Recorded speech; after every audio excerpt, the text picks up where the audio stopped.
phase 2 through 4s are the easier concepts, right? So if you have a first grader, second grader, third grader, you should really start with the top ones. And if you're a middle schooler, maybe you can kind of skip a few and go down, and then high schooler, and then I have my undergrad students, including adults, doing the whole gamut.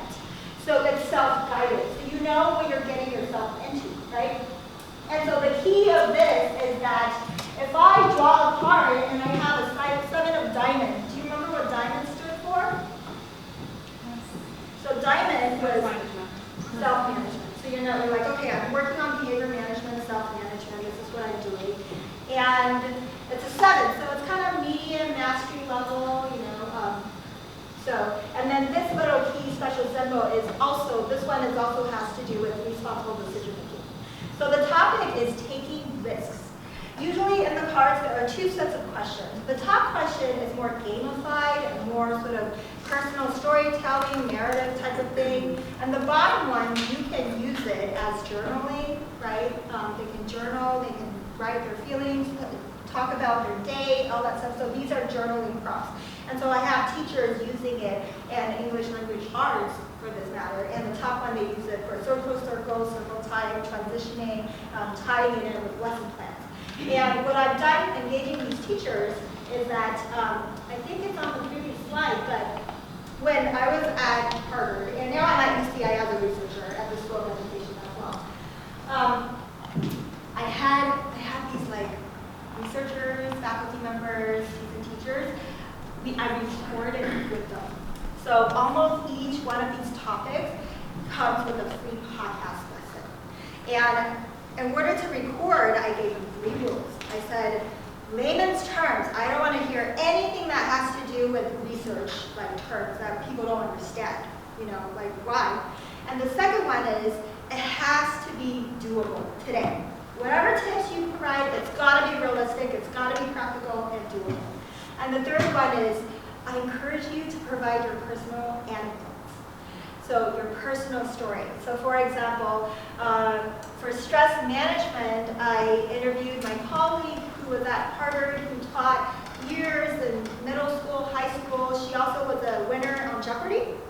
So I asked her to do stress management, right? How do you cope with stress?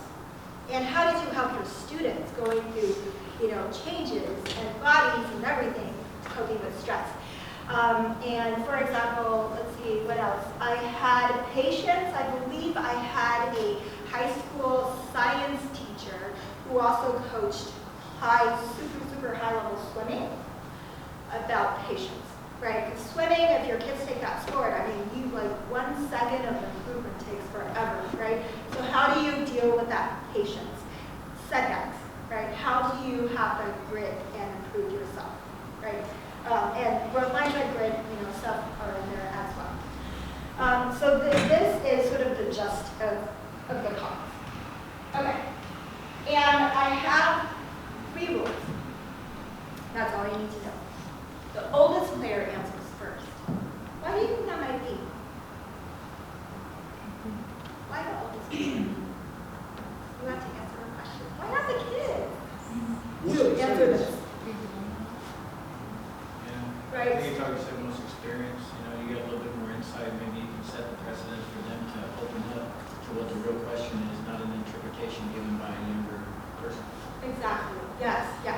Role modeling is huge, right? There was a saying, I forget exactly how it goes, but they don't do what you tell them to do, but they sure will copy who you do, right? So if you can create a space where they can feel safe, brave, not feeling like they're being questioned for doing something weird or odd, then that is how they open up. And you do that by first opening up yourself. And I have to confess, this is also my personal agenda for myself, because as a parent, I work and I do all this stuff. By the time I come home to my 3 kids, I originally had this Pinterest, type of image, like, oh, I'm going to do so much with them. It's going to be educational. It's going to be fun. It's going to be wholesome. And then it finishes, right? Just so tired. They're cranky, right? So I really use it as an opportunity to have my self-care time, because we're always on the run. We never have a moment to truly reflect on right? And who's actually going to listen?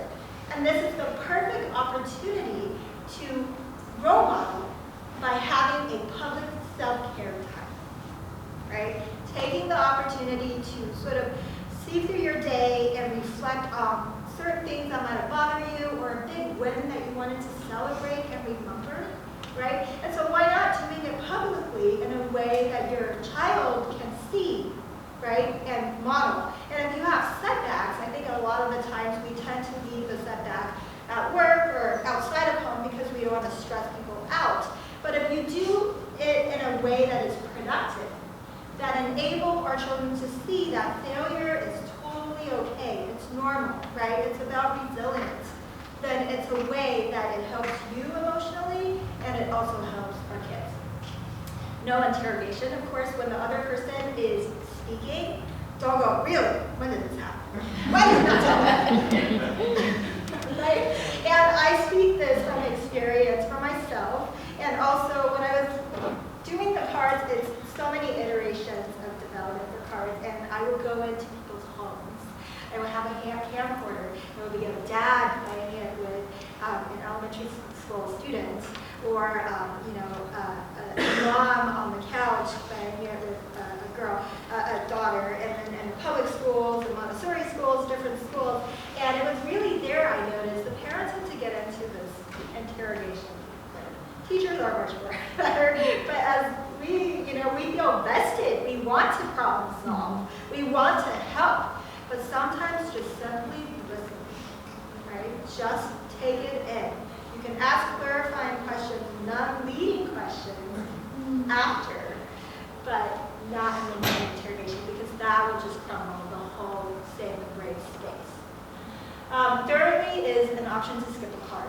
Sometimes you're just not in the mood to answer this really philosophical, heavy question, and that's totally okay. Skip a card, right? You can skip it. Your child, if it's not feeling it, skip it, right? Totally fine. So you can see this is sort of very seamless based off of your needs, and it's really about the principle of play, what play really is. And so I study this learning in the flow of life at MIT, and play is really not force. It's enabling creativity and you truly being yourself. Okay, so we have about 15 minutes left, and our kids, some of our kids will come in, and so I figured maybe I would debrief you, right, a little bit of what's going to happen. And it's going to be like two parts. One is more facilitated, where we'll go through some specific cards together just to get a sense of how that may be. And then you get to pick out whatever cards you want, or your child gets to pick out if your child is a reader, and you can do that. So the first one is Ace of Hearts. Anybody remember what hearts stand for? Self-awareness. Good, self-awareness. And this is also, you have a coding on the cards that you never have to memorize, right? Self-awareness, so it's self stuff. And this one is an ace. Oh, and by the way, ace is the easiest, but you might think, well, but ace beats the king, right? And so out of my research, I found that especially little kids, they want to feel powerful, right? And so it's better to have ace as a starting point. So recognizing emotion. Make faces of 5 different feelings and have other people name them. So you can imagine this is kind of like a silly thing to do, right? Like making faces, oh, like I can't believe I have to do this. But there's a method to the madness, right? So the second one, you're welcome to also do it with your child. As I mentioned, it's a little bit more reflective and philosophical. But if you feel like your child is ready, you can talk about why it's important for you and others to be able to name the emotions that you're feeling. So this will be a fun one, and you have to do it first, meaning you have to act it out, and they have to guess. And why are we doing this, right? So let me show you this chart. This is the mood meter. So the first thing that to cope with difficult situations, to understand why you're feeling this way, is to be able to name that emotion. And it's not as simple as I feel bad, or I feel angry. Okay, can you specify? Because, and so this enables our children to start building some vocabulary, right? You can see there's some academic vocabulary, but there's also also real vocabulary to life on, you know what, mommy, I am just feeling lonely, right? Because they might say, I feel sad. Why are you sad? What they, there's so many different sadness. I feel lonely. I mean, how powerful is that, right?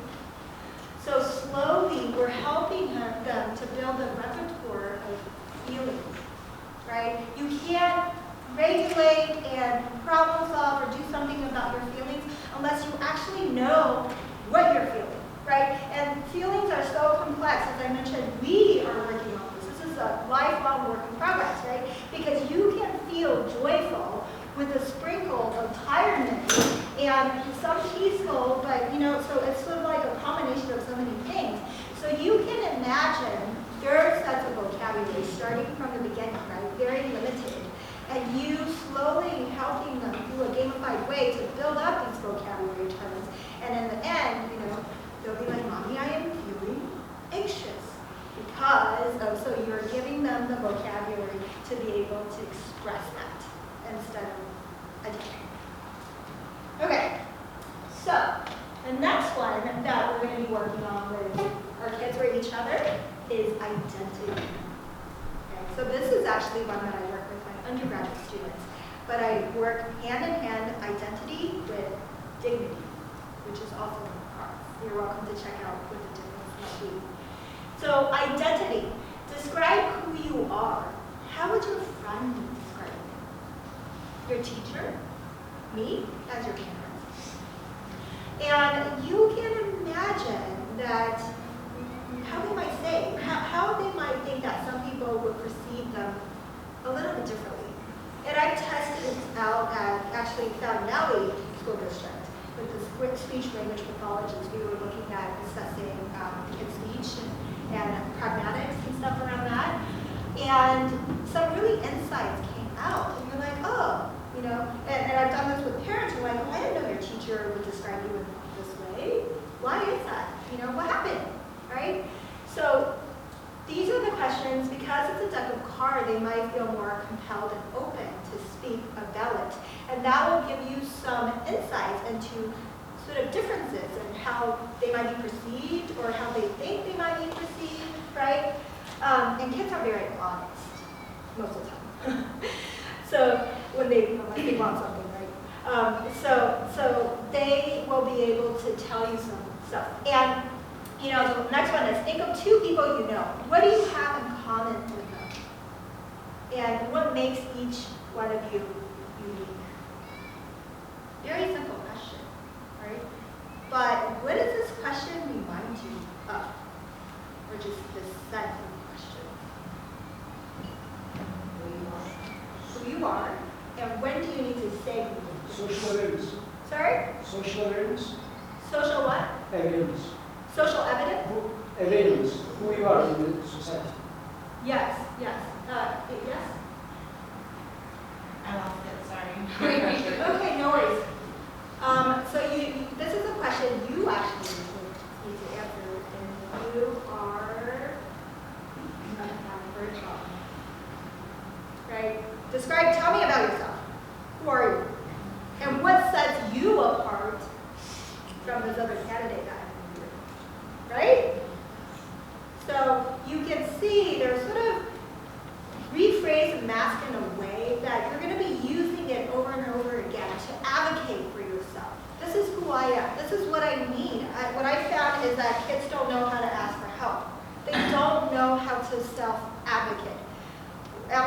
And I'm like, did you ask the teacher this? Did you tell the teacher you need this? Well, they need to be able to speak up and say what they need, right? The teachers are listening, but you need to say something about it. So this is a very important question. John, right? Over and over again. And we can imagine this will change. And it might also, sort of these are the conversations that you would have for a lifetime, because every time you use it, imagine how your elementary school student is going to answer it. And fast forward a few years, this now middle schooler, how he or she is going to answer it versus college, right? Versus your parents, right? So it's really the same set of questions that you can actually use and ask over and over again. And you should reflect on that. This one, reward. Name things you get for doing well. Name things you got for doing well. And name emotions you felt for doing well. So how did you feel when you did something well? And what did you get when you did something well? And what's the difference? Describe the difference. Happiness from doing well versus happiness from getting something for doing well. What do you think about that? What's the difference? Yay, you got an A, or you scored, let's go have ice cream, right? Which is what I do, I'm totally guilty of it. But we want to be mindful that our children is not sort of associating this great, awesome, proud feeling, this confident feeling to ice cream, right? And what's really interesting when I work with this, with undergrad, is that I've had some students who I have them interview their friends, and one came back and said, you know what, like, we have some similarities, but this is where I realized we have differences, because my friend honestly says that she just loves getting stuff for doing something well. She'll treat herself, and that's exactly what she likes, and that's just the way it is. She just gets the satisfaction from that. And, you know, like, it's up to you how you want to shape sort of where the fulfillment comes from, but it's really interesting, sort of the differences and how people associate. Let's see. Okay, so the last one is taking risk. And by the way, do you remember, you have to answer this first, right? So taking risk. Describe a time when you did something that you felt scared to do. What did you learn? And what is a risk that you want to take but shouldn't?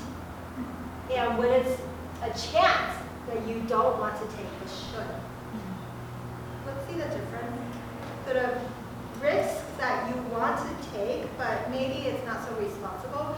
But we're also giving the space to take a chance on something. Maybe they're a little embarrassed or scared to do something, right? But why don't we try it, take a chance? So this one, you're welcome to reflect on that.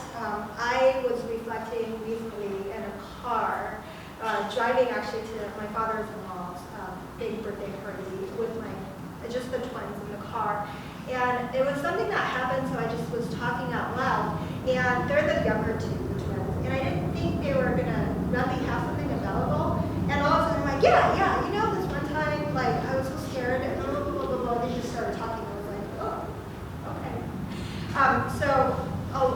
Speaking of in the car, a lot of the parents use this on the drive to school, from school, or when you're waiting in the car for a sporting event, waiting for something in the lines, or on the dinner table. So it's really whatever you make out of it. And some parents, they just tell the kid to draw a card, kind of like that suspense kind of thing, and the kids enjoy that. But for the littler kids, I recommend maybe you take 5 cards of things that you want to talk about and kind of have them draw from those sets of cards. So I've done some research actually with the parents and educators, and also educators who are also parents on how they use the cards in different settings. It's on my website, which is, the information is on the card, on the deck of cards that you're welcome to access and get some ideas. I have videos, as I mentioned, podcasts, there's free resources on there, so you're definitely welcome to do that. So these are really all the cards. I'm not sure how the conversation will go, right? With kids, you always have to, they might be tired, or they might get really engaged into one card or another. So as I'm sort of flipping through, if you're not ready to talk about it, that's fine. Just keep talking about the card that you're talking about, right? Or if your kid's kind of like, oh, I'm not feeling this card, I'm done, feel free to just move on. The whole point is, let's make it work for whatever it works for you. You're in the driver's seat, and so is your kid, so you can symbiotically play together. Yeah? Okay, so we have 5 minutes. Any questions at this point? Is there a certain amount of time, or how frequently you should be doing this, or for how long? Because I know that when my kids get to a point when they're tired, they tend to like, Mom, this is ridiculous. Yeah. Oh, totally. Like, don't force it. And that's also part of my research. I asked, how long is it being used in the classroom? How long is it being used at home?